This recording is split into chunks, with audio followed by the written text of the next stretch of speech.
지난 주말 대면 예배를 강행한 서울 도봉구의 한 교회에서 코로나19 집단 감염이 나왔습니다. 인천항에 입항한 선박에서도 승선원 20명이 대거 확진됐습니다. 현장에 나가는 취재기자 연결합니다. 김우준 기자.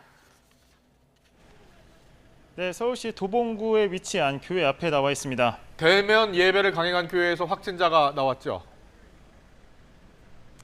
네, 그렇습니다. 제 건물 뒤로 보이는 이 건물 3층에 위치한 교회에서 확진자가 나온 겁니다.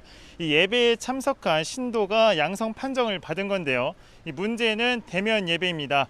교회는 지난 주말 일요일, 그러니까 지난 22일 대면 예배를 강행을 했습니다. 그리고 이 대면 예배에 참석한 신도가 2명이 지난 26일 첫 확진 판정을 받은 겁니다. 그로부터 계속해서 추가 확진자가 나왔고 지금까지 16명이 감염이 됐습니다. 이 확진자 16명 대부분 신도인 것으로 확인이 됐습니다. 서울시는 교회에 대해 폐쇄 명령을 내렸고 오늘은 보시는 것처럼 대면 예배는 열리지 않은 상황입니다. 이 교회는 신도가 15명 안팎인 소규모 교회로 알려졌는데요. 지난 22일 열린 대면 예배에는 15명 정도가 참여한 것으로 파악됐는데 대부분 코로나19에 감염이 된 겁니다. 이 밖에도 인천항에 입학한 선박에서도 대규모 확진자가 나왔습니다. 국립인천검역소는 지난 26일 인천시 중구 내항에 입항한 파나마 국적 선박에서 승선원 20명이 양성 판정을 받았다고 밝혔습니다. 20명 가운데 내국인은 3명, 미얀마인은 17명인 것으로 파악이 됐습니다.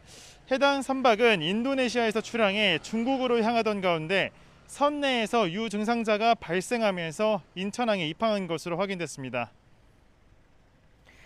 네, 최근 일상 속에서 쉽게 접할 수 있는 공간에서 확진자가 나오고 있는데 불특정 다수가 이용하다 보니 감염 경로 파악하기가 쉽지 않다고요. 네, 그렇습니다. 최근 발생하는 코로나19 집단 감염 양상은 일상 속 공간입니다.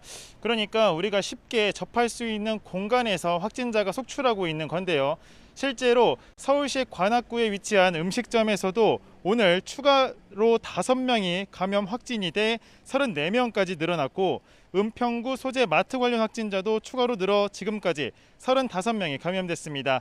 아울러 노량진 수산시장 확진자도 90명을 넘어 세 자릿수에 육박하는 상황입니다.